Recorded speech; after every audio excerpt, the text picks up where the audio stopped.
extended family. I don't really have a topic today, but I've been getting behind on my videos. I've been a little bit back and forth doing some stuff, working on my mycology, fighting off mold and things like that. Um, I love it. It's exciting. It's good. I like getting my hands in the earth and the poop and growing something that's edible and um, has some medicinal qualities to it. Um, now, today I have a little guest with me. He's my new little friend. I'm house sitting my two little dog friends today, this weekend. So this is Gizmo, and he's been my little helper. Urgh. Yes, you're a vicious monster. So I love animals, and it's always a treat when I get to hang out with them. Um, so today maybe let's talk about the adoption groups and where I see some problems arising here, there, and trying to get them sorted out. I guess they seem a bit scattered. And on top of that, I know that a lot of adoption support groups tend to be headed up by adoption agencies, which are obviously pro adoption and would like to keep negative publicity to a minimum. And as an angry adoptee, that's not what I want. And I want people to know the dark side of adoption that's hidden from the general populace and suppressed as we as adoptees are being oppressed. So the trouble I guess we're running into in this right now, this special unique time that's right now, whereas politically correctness, identity politics, um, communist subversion, this extreme leftism, radical leftism that has reared its ugly head, and whereas at one time it was sort of that voice of compassion for fringe groups. Um, well, I think what's happened is with the things going on in the United States with 9/11, I think was a big kickoff for people going, okay, war has now landed on our doorstep. Um, Made us kind of look at our foreign policies and the United States foreign policies and these sort of things and what's happening in the world. And I don't think there's been a time in history where more people have been trying to educate themselves and trying to get informed. And on top of all that, I don't think there's ever been a time when more people are so brutally misled um, into their worldviews. Um, I say too much, obviously, but what do we do with that? I mean, me personally, I've finally come to a place where I've kind of decided that you know I've got to quit trying to fit in with the adoptive family. So that's a big relief. I've realized I can't really go back to the birth family because my birth parents are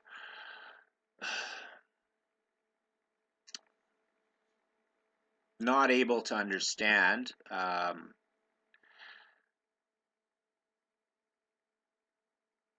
what adoption has done to me, and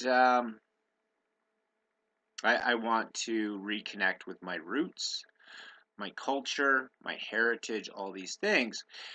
The difficulty is that to do that, we have to travel back into history, and we have to travel back into white European history because that's my ancestry, Romanian, Ukrainian originally, before Canada.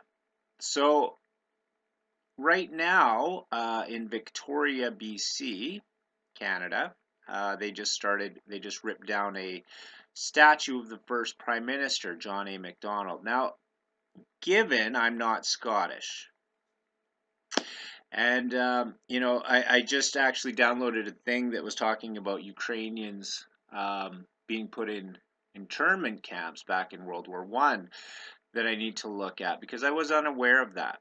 But I think I've mentioned in some of my previous videos that growing up, Ukrainian jokes were the first ones I knew.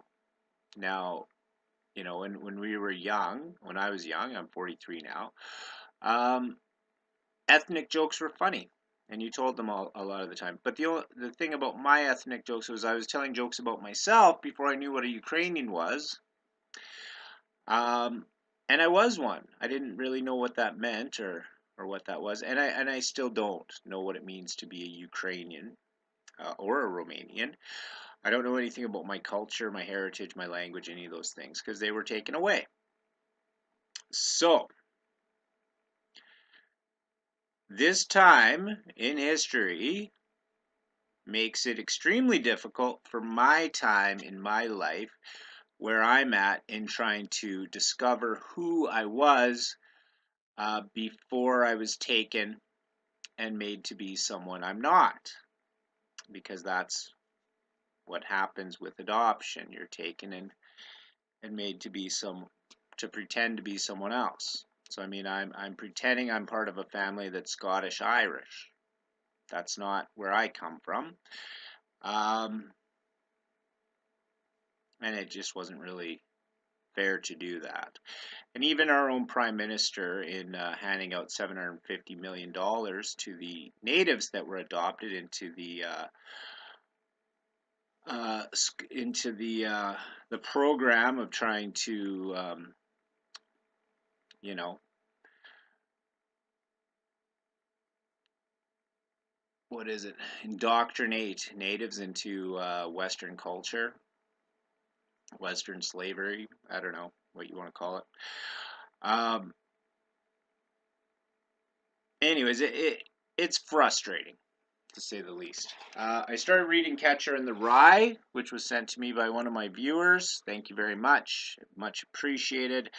I'm gearing up to get back into the reading, so I've been video gaming a little bit and slacking off. So I've got to switch my hyper focus, which is part of my ADHD, over to the reading. So I'm starting off with Catcher in the Rye. And it's nice to read it, such an infamous book. Um, and to see that it's, the guy is using plain text, plain sort of, you know, very layman type writing. And it inspires me a little bit to eventually possibly write my own story. And to switch my hyper focus over there is going to be tricky because I've got to go through the realization, well, not the realization, I'm aware that my writing hand, my typing skills, my grammar, my English is all rusty as heck. And if I'm going to want to do a project like that, I'm going to have to brush up and work my way through the reacquiring of those skills, which I will do eventually, hopefully. But with, my scenario, it's I need that catalyst to kick in, and it will. It will in time. Um, I don't know. I don't know. Surprisingly, I find myself at a little bit of a loss for words. I find myself pretty content with these little guys right now, hanging out and going for walks, and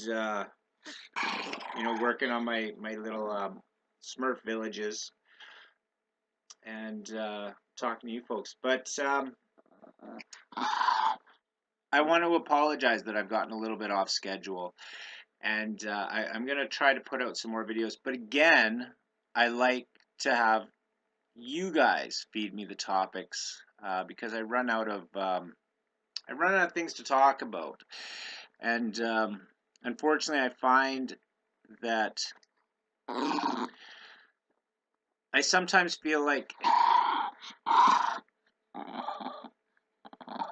my common sense and knowledge and understanding of things is well known, and I have to try to remember that, you know, 5, 6, 7 years ago, I was a completely different person, um, and extremely ignorant in comparison to myself now.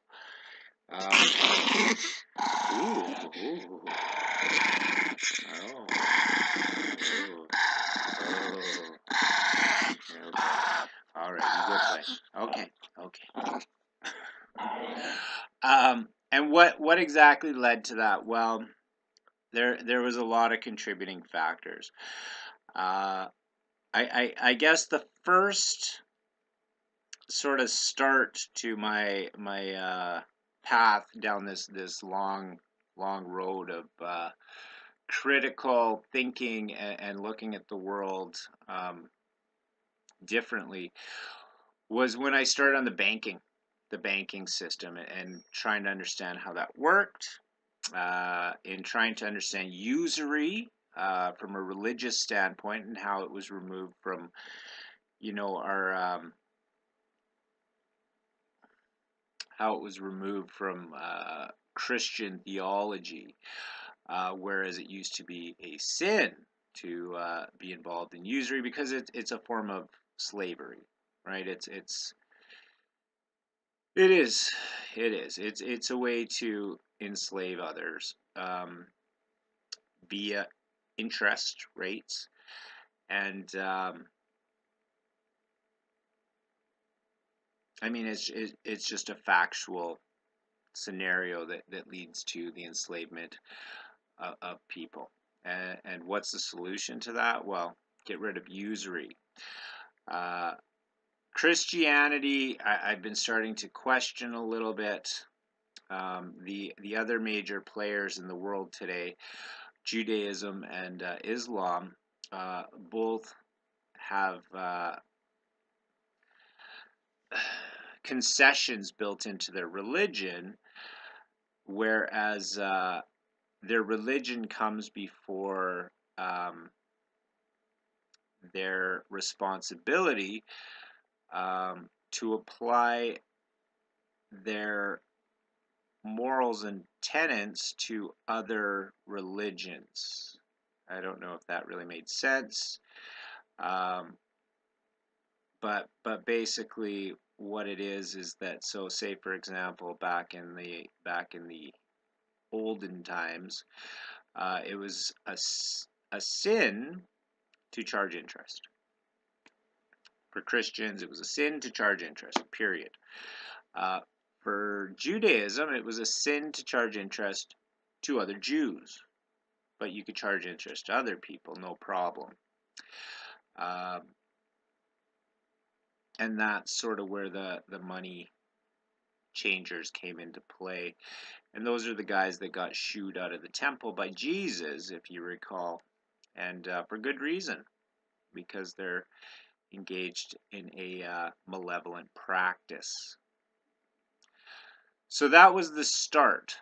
And, they say 1 in 1,000 can look at the banking system and figure it out. I don't know, in this day and age, it might even be more. It's not something they teach in economics. It's hard to understand how the world owes, what, $200 trillion to, or some such, which is more than the world's wealth, to who?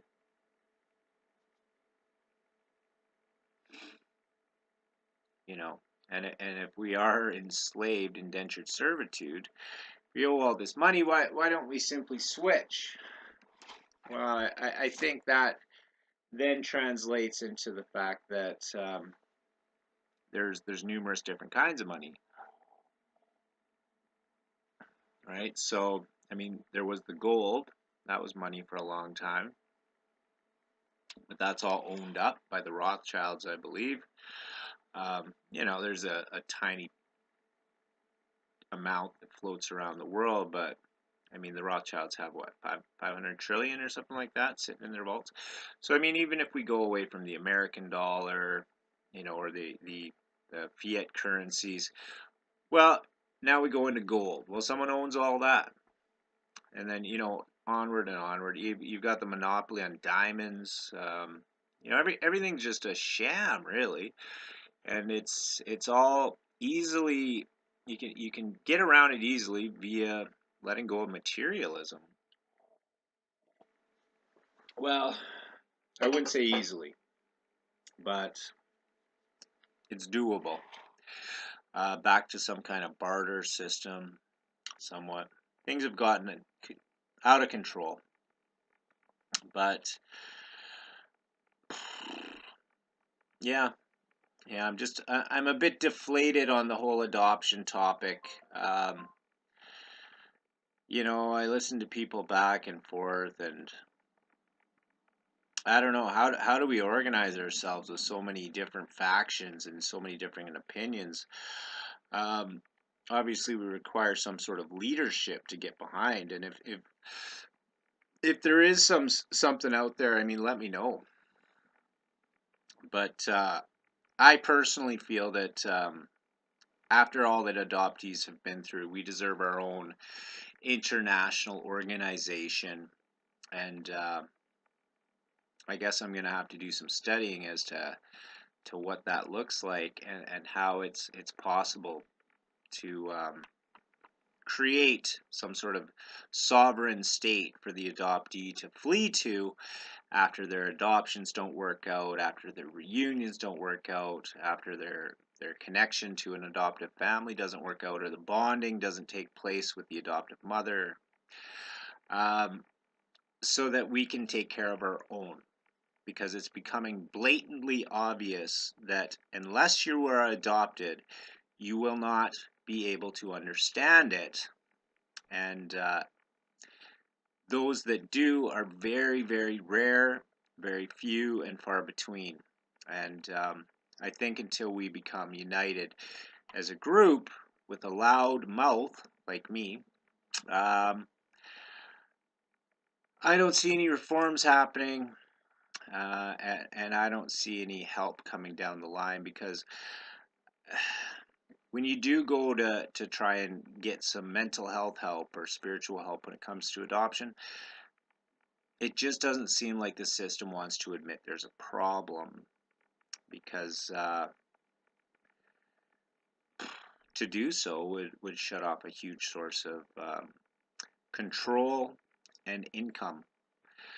So, anyways, I will try to get myself organized, and I want you folks to provide me the topics about these things, because I've looked at the world, I've looked at the spiritual, I've looked at myself, my psyche, the mental, and I have opinions, and I have lots of contemplation time on all these topics.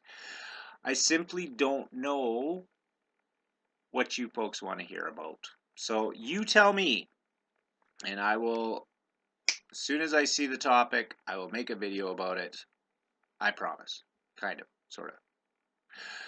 Talk to you all soon. Thank you.